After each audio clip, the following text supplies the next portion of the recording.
Le représentant du gouverneur et Jeanne Okala, représentant le directeur général du service civique, sont sans nul doute répartis comblés du travail abattu par l'équipe que dirigeait Payanfo Kametao, chef d'antenne régionale du service civique Nord, surtout après avoir vu le savoir-faire de ces derniers. Les 600 jeunes retenus dans la région du Nord ont bouclé à Garoua leur formation et ont reçu leur certificat attestant qu'ils ont effectué pendant 45 jours la formation au civisme, synonyme du vivre ensemble, de l'esprit de partage, de la vie associative, du sécurisme, du respect des emblèmes. Parents, frères, sœurs et amis ont fait le déplacement à l'école publique de Rumde Adja de Garoua où s'est déroulée la formation en question. Ils n'ont visiblement pas été déçus, même s'il faudra encore attendre avant de juger le maçon au pied du mur. La joie des organisateurs est grande en dépit des difficultés rencontrées avant et pendant la formation. C'est une appréciation vraiment très satisfaisante par rapport à tout ce que nous avons vu aujourd'hui. Ça veut dire que la formation aux valeurs, qui est le but principal du service civique, a porté des fruits. Nous avons vu les comportements qui ont changé. Nous avons vu comment ces jeunes, des prérequis qu'ils avaient avant, qui sont des acquis aujourd'hui, et nous pensons que nous partons avec un sentiment de satisfaction par rapport à ce que nous avons vu aujourd'hui. La cérémonie de Rumde Adja a été le lieu de la démonstration du savoir-faire de ces jeunes. Plusieurs d'entre eux ont presté sur les rythmes de chez nous à la satisfaction générale. Mais le stage a aussi été l'occasion pour certains de faire éclore leur génie. La satisfaction chez les bénéficiaires de cette formation s'est fait sentir au regard de l'enthousiasme observé lors de la cérémonie de remise de parchemin.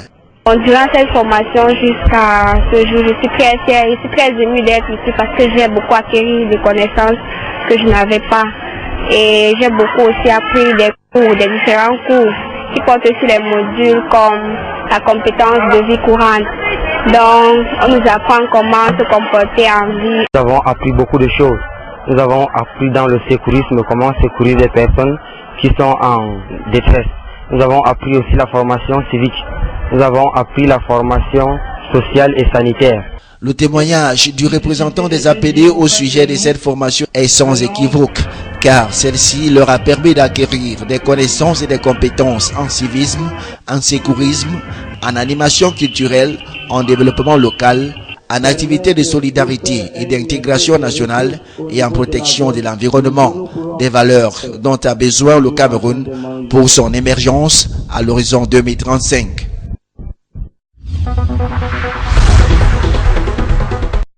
Pour la 4e année consécutive, le ministère des Finances vient d'organiser le stage de vacances à Maroua. C'est le gouverneur Midiawa Bakari qui a personnellement présidé la cérémonie de fin de ce stage. C'était ce vendredi 28 août 2015 à l'esplanade de l'hôtel des Finances de Maroua. Ils étaient 50 élèves et étudiants de 6 départements de la région et d'autres localités du Cameroun qui ont bénéficié de ces appuis financiers. Chacun d'eux a reçu une enveloppe de 75 000 francs CFA offerte par le ministère des Finances, organisateur de ces stages de vacances.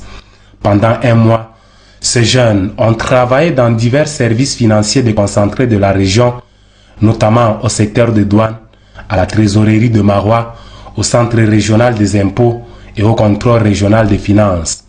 Le coordonnateur de ce stage de vacances s'est dit comblé par les prestations de ces stagiaires.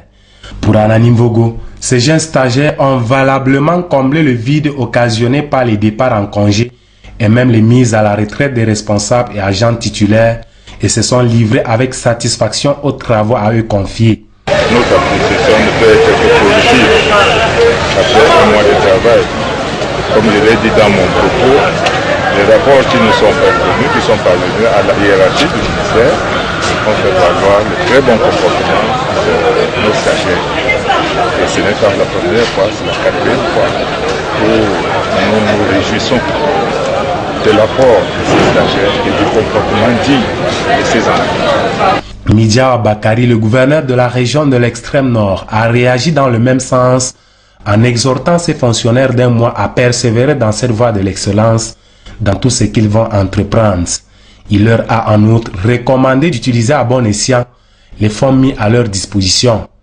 Par ailleurs, le gouverneur a émis le vœu que ces stages de vacances puissent se perpétuer dans la ville de Maroua et s'étendre aussi dans les autres villes de la région.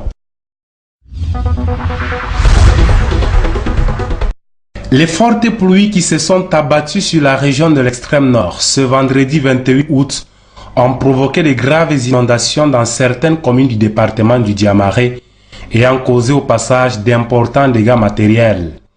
Il s'agit des arrondissements de Maroua 1er, Gazawa et Ndoukoula qui ont été submergés par les eaux en furie. Dans ces circonscriptions administratives, plusieurs quartiers ont été transformés en de véritables piscines, des maisons submergées, des routes principales et secondaires couvertes par des eaux, des plantations complètement englouties par les eaux, on dirait un autre déluge. Cette situation a occasionné l'interruption de la circulation dans plusieurs quartiers de ces localités. C'est le cas sur l'axe Maroua-Garoua au lieu dit Carrefour-Gaclé, dans la commune de l'arrondissement de Maroua 1er. Ici, le spectacle était saisissant avec de nombreux véhicules penchés de part et d'autre sur la chaussée à cause de la pression des eaux. La circulation est restée interrompue pendant plusieurs heures, le temps pour que les eaux libèrent la route. Une situation qui a amené le gouverneur Midjawa Bakari à faire une descente sur le terrain, question d'encadrer les sinistrés et d'apprécier la situation. À l'origine de ces inondations, un doigt accusateur est pointé sur le manque de canalisation dont souffre la quasi-totalité des villes de la région de l'extrême nord, réputée pourtant être la plus belle des régions du Cameroun. Les quelques drains qui existent sont obstrués. Conséquence, les eaux ne circulent pas. Et ce sont ces eaux stagnantes qui inondent chaque année certaines villes de la région, plongeant de nombreuses familles dans la désolation.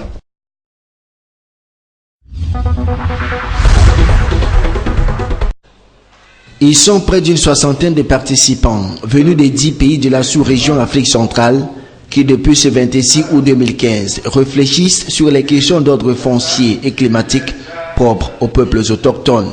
Le but de cette réflexion est dans un premier temps de préparer la COP 21 de la Convention cadre des Nations Unies sur les changements climatiques.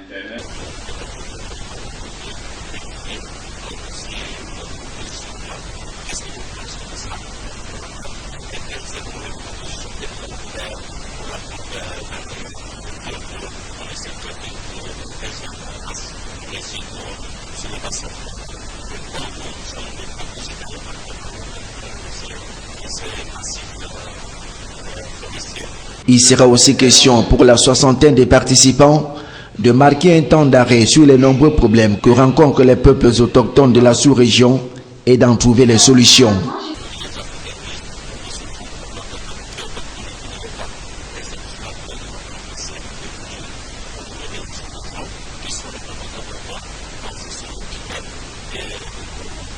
Au Cameroun, les peuples Mbororo constituent une tranche importante de la population, mais font souvent face à de nombreux problèmes.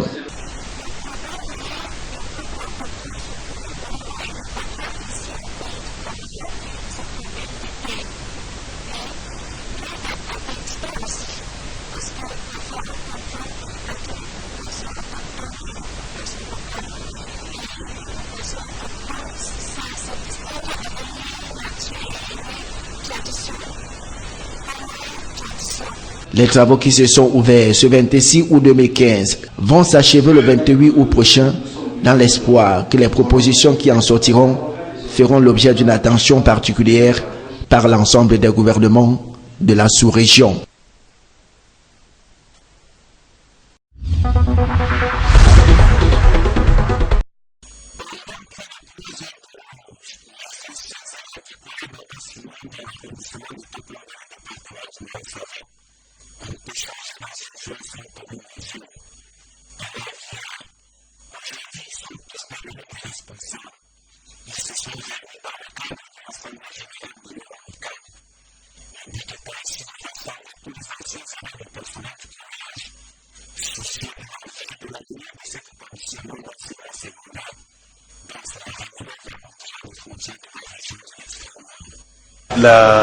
L'amicale, nous l'avons voulu dès le départ. D'abord pour garder l'amitié que nous avons eue durant notre passage au collège. Parce que nous avons eu une formation très spécifique.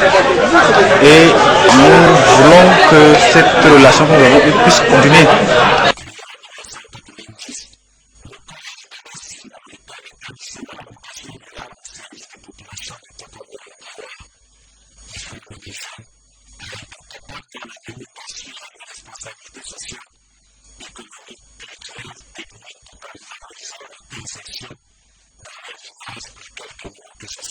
Notre secret réside tout d'abord dans la foi en ce que nous faisons.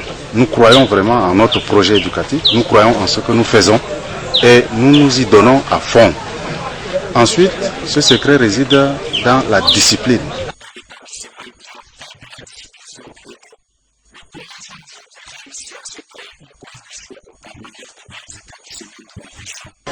La particularité du collège Baba Simon, c'est son projet éducatif qui tient sur deux pieds.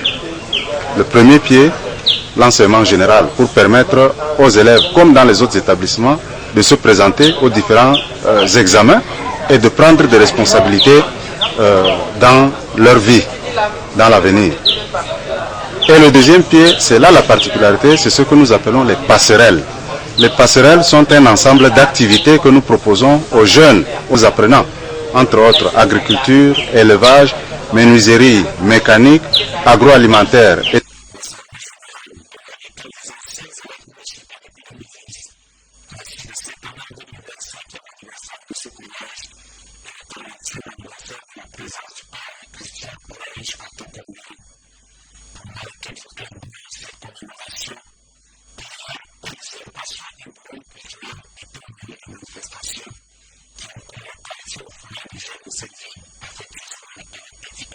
Baba Simon, en avant, car le monde de demain dépend de toi.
Le comité a siégé ce matin sur les directives, les hautes instructions du ministre de l'administration territoriale de la décentralisation, du président national du comité de gestion des dons.